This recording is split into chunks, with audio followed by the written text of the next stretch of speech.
We welcome Cincinnati coach and student athletes to the dais. We'll remind you to raise your hand to request the microphone.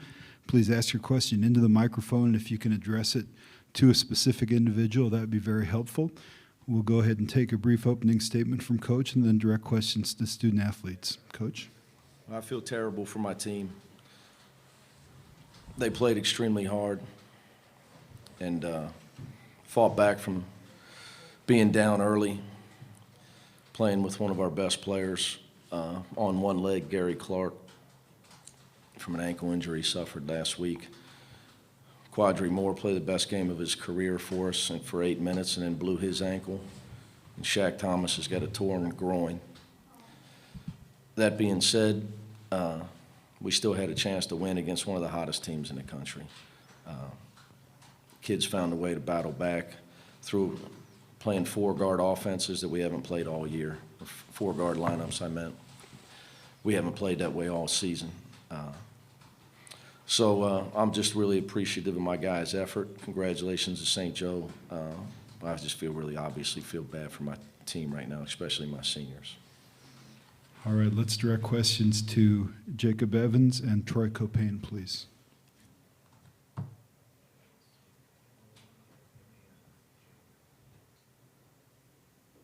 Questions for student athletes?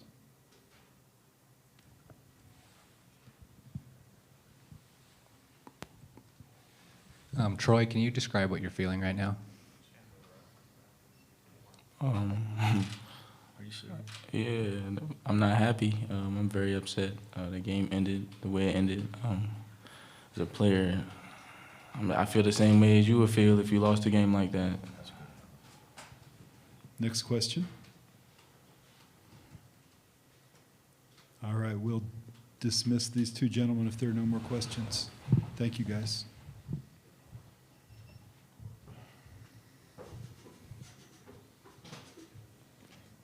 Questions for Coach Cronin? Mick, it didn't appear the refs made a call on the floor of whether the dunk was good or not. Did you have a problem with that and them going to no comment on officiating.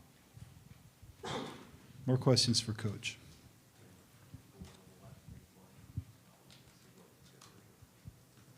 Any more questions for Coach?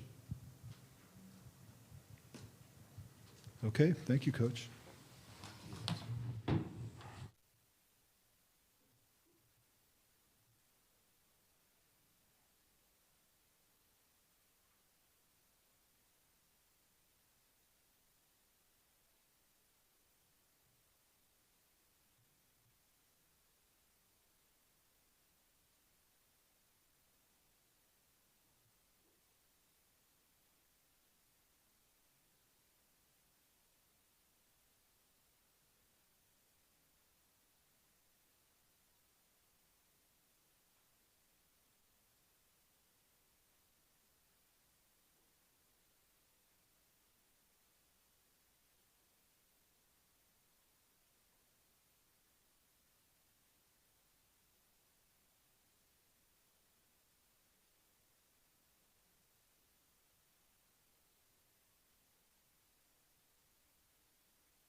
We welcome the St. Joseph's student-athletes and Coach Martelli to the stage.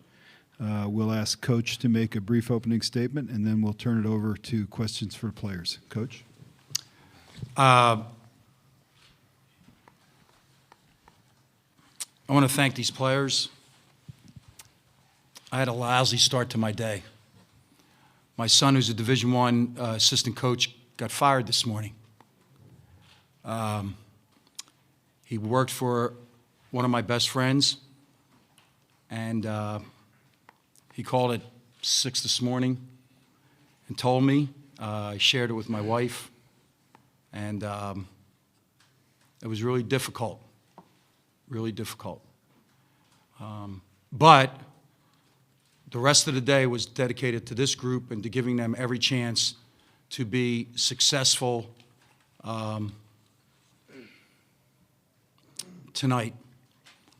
And we knew that this would be 40 minutes because that's the way Cincinnati plays. I thought both teams offensively did things in a spectacular fashion. That was an Ncaa game, and there were 15 turnovers in the game. Their shooting percentage in the first half was astounding. And for them to have a freshman do what he did, hats off. You know, in a small way, I wish it hadn't ended like that. I wish it had ended with Isaiah making the three and us getting a stop. But at least from what I could see, it was the right call. And we're delighted to have preparation tonight and to build on, you know, what is really the excitement. And we're getting a lot of reports from Philadelphia that there's a lot of celebration. I just hope that everybody back in Philadelphia catches their breath because tomorrow is St. Joseph's Day, and everybody will have to get to church and hit their knees in Thanksgiving, and then get ready to do this again Sunday. We'll remind you to wait for the microphone to ask questions, and please direct questions to specific individuals, Aaron Brown, Isaiah Miles, and DeAndre Bembry. Don Marcus from the Baltimore Sun. Isaiah, before you walked down the court, you looked at the whiteboard. Was that just a reflex action, or did you actually look to see what was exactly where you were supposed to be, or what the play, remind yourself of what the play was? Basically just to remind myself, Coach drew up a really good play, and I didn't want to screw it up. So just go double checking myself. DeAndre, are you tired? No, not really. It's not my first time playing 40 minutes. Talk about that second half. You have that 20-point first half, and then kind of in the second half when the defense kind of collapses on you, now you're dishing out, you get 5 assists, and Isaiah and Aaron kind of take over the scoring. Yeah, this wasn't my first time being double teamed. Every time a team does that, these two guys step up. I told Zeke at half, this is your half, and he came out and made some big shots. Checo came in, hit a big 3 in the corner and 1 3. And that's what this group is about, it's a collective effort. Jack Kelly, Sports Illustrated Kids. DeAndre, what was the emotion on the sideline as you were waiting to hear the ruling on that final call? It was mixed emotions. Different people were doing different things. When they showed the instant replay, some guys were celebrating already. I was sitting on the bench just relaxing, chilling to see what was the call. Isaiah's just yelling at everybody. So it was just different mixed emotions. That was about it.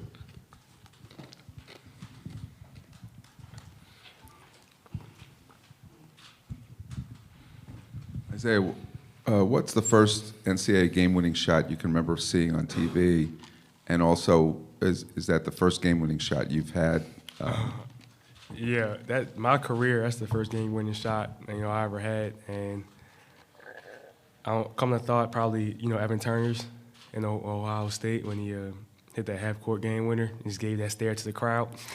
I couldn't do that stare. I had to get back on defense. But no, it's just an amazing feeling. But I definitely want to credit DeAndre for looking for me.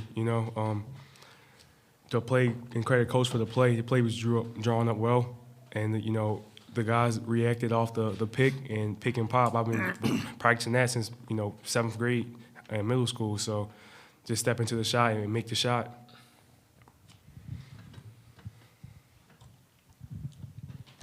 Isaiah, what were you yelling at everybody, and when did you see a replay that you thought was kind of definitive in your mind? When I saw the replay, I was I didn't think it was good. His fingertips were still on it, but everyone's telling me, calm down, calm down. You might have to play overtime. Relax, just get your mind prepared for overtime. But everything's going. The crowd's into it. I'm into it, and yeah, I was excited. I thought it was good. I thought the game was over, but the same thing. My team was just telling me, keep your head because might be ready for another overtime.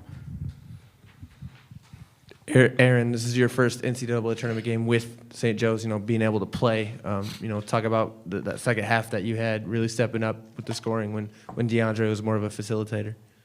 Yeah, it was just, my mindset was, to come in and be aggressive and, get things going to the basket. I started out settling, shooting jump shots, and the coach was telling me, get it going to the basket. That's what I do best, and that's why, all half I thought, get it going to the basket, get a layup, get yourself going, and things are going to be fine, and that's what happened.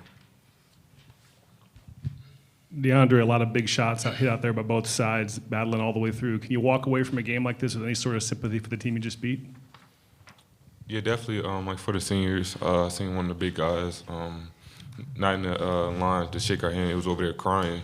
So I went over there and just told him, you had a great game. Keep your head up. Future's still bright, man. More questions for St. Joseph student athletes? All right, we'll dismiss these three and then direct questions to Coach once they've left the stage. All right, fellas. Hydrate. Questions for Coach Martelli?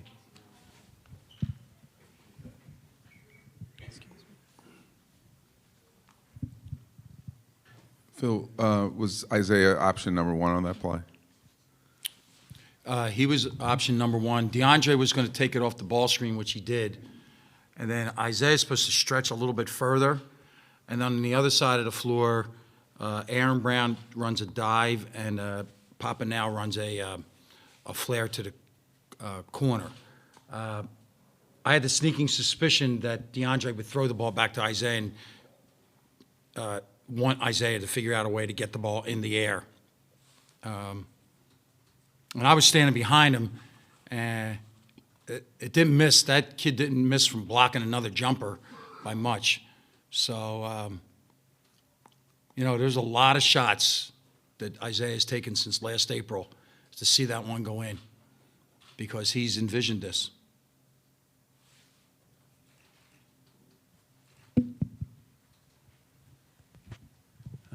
Where are you now without that Bembry first half?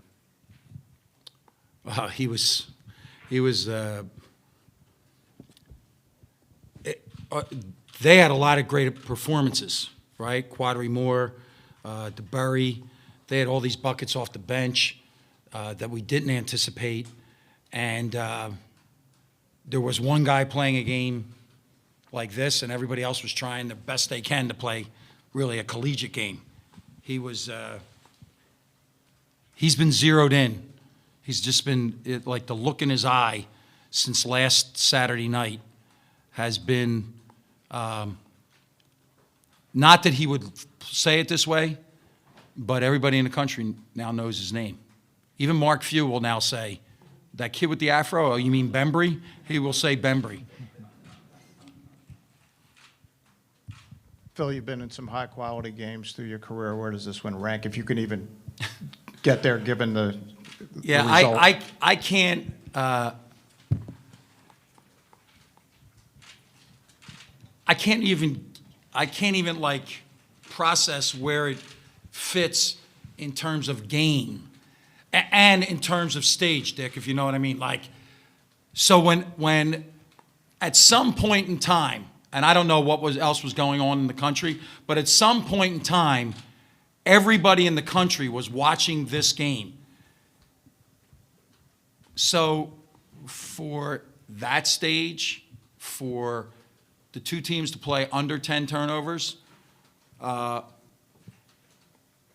For the ebb and the flow, we go to the basket that maybe does the knockout. We miss a layup. They come rushing back. They block a shot to throw the ball down, to dunk it.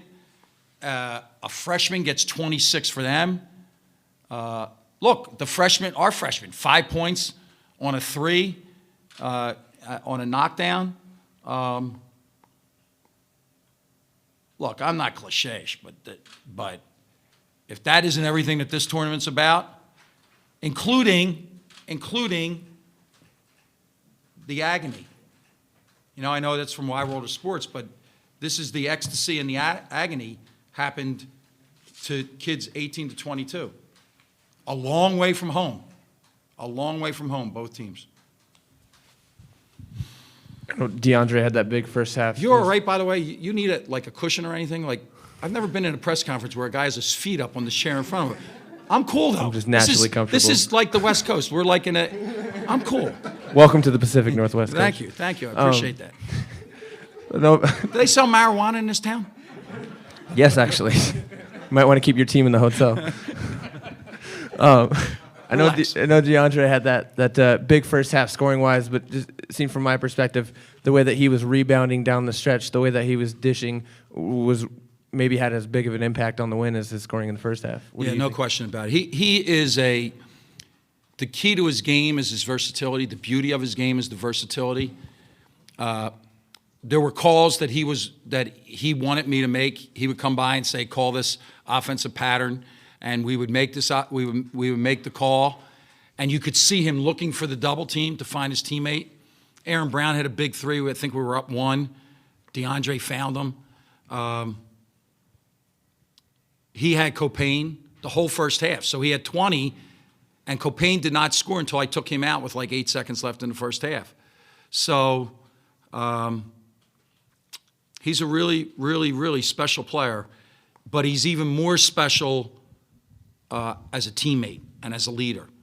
They're hopping around in there when he comes in, and he said, "Oh, no, this is for Zeke. I want this for Isaiah." More questions for Coach? All right, thank you, Coach. Thank you.